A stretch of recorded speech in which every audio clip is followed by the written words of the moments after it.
হচ্ছে এরকম। আপনার সরকারের ভেতর থেকে মনে হয় তারা কেউ নির্বাচন চায় না, একটা মূলা ঝুলিয়ে রাখার চেষ্টা করছে। ডিসেম্বরে না হলে ফেব্রুয়ারিতে না হলে জুনে এইরকম নানা কথা বলছে, কিন্তু কেউ সুনির্দিষ্ট ভাবে বলছেন না অনেক মাসেই নির্বাচন হবে এবং সেই জন্য প্রয়োজনীয় পদক্ষেপের সরকার থেকে নেই। এটা অত্যন্ত সুস্পষ্ট।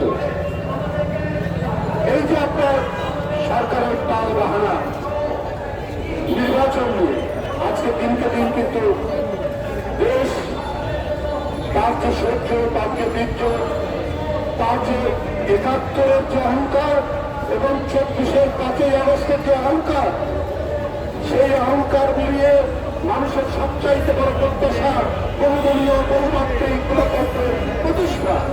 এগুলো প্রতিষ্ঠা এখনো হয়নি,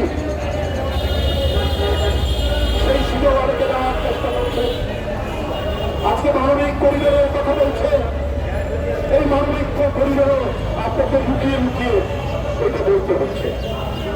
আপনার জনগণের ম্যান্ডেট নেই, আপনি নির্বাচিত নন, আজকে সব দিক থেকে এই কথা বলতে হচ্ছে। এটার প্রতিক্রিয়া কি হবে? আমাদের সার্বভৌমত্বের অবস্থা কোথায় দাঁড়ানো, এটা জনগণের কাছে কোনোভাবেই খোলাসা করেনি।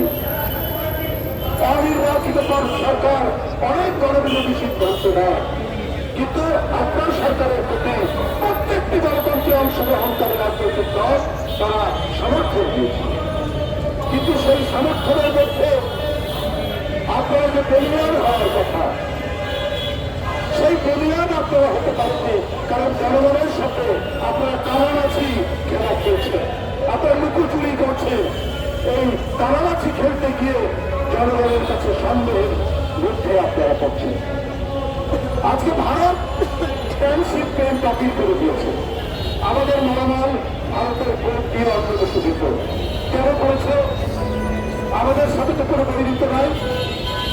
আজকে পাকিস্তানের সাথে তাদের সংকট তৈরি হয়েছে, সেটা তাদের দুই দেশের পত্রিকার বিষয়। তাহলে আজকে দিল্লি যে একের পর এক বাংলাদেশ বিরোধী ভূমিকা রাখছে, আপনাদের সেই শেখ হাসিনার মতোই দেখছি। আপনাদের কোনো প্রতিবাদ নেই, আপনাদের কোনো উচ্চ কণ্ঠ নেই, এবং এইটা করলে আমাদের বিকল্প কি, এটাও তো জনগণের কাছে খোলাসা করা উচিত। তাদের মালামাল যাবে আমাদের দেশের উপর দিয়ে, আমাদের নৌপথ সড়কপথ ব্যবহার করবে, কিন্তু আমাদের যে ট্রান্সশিপের ব্যবস্থা